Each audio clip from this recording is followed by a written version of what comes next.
જયંતિભાઈ સરદારા સારવાર બાદ હોસ્પિટલમાંથી મળી રજા, જો કે તેમનો ગુસ્સો ઠંડો નથી પડ્યો.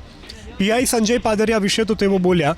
ખોડલધામના ચેરમેન નરેશ પટેલની સાથે તેમના પુત્ર શિવરાજ પટેલ અંગે પણ બોલ્યા. જયંતિભાઈએ કર્યો દાવો કે પીઆઈ પાદરિયા જ શિવરાજ પટેલને ગેરમાર્ગે દોરે છે.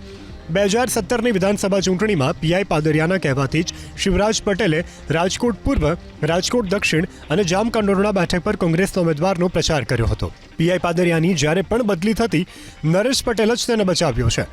જયંતિભાઈના મતે પીઆઈ પાદરિયા નરેશ પટેલ કહે એટલું જ કરે છે અને નરેશ પટેલ પણ પીઆઈ પાદરિયા કહે એટલું જ કરે છે. જયંતિભાઈનું કહેવું છે કે ખોડલધામ અને સરદારધામ વચ્ચે સમાધાન થશે, પરંતુ પીઆઈ પાદરિયા સાથે ક્યારેય સમાધાન નહીં. પાદરિયા અને નરેશભાઈના દીકરા શિવરાજભાઈ સતત ભેગા હોય છે અને એ લોકો મળીને જ બધું કરે છે. વિઠ્ઠલભાઈ રાદડિયાના દીકરા જયેશભાઈ રાદડિયા લડતા હતા ત્યારે રવિ આંબલિયાની તરફેણ કરવા માટે ત્યાં આ નરેશભાઈનો સન ગયો હતો રાજકોટમાં. ખાસ આ પાદરિયાની જ દોરવણી.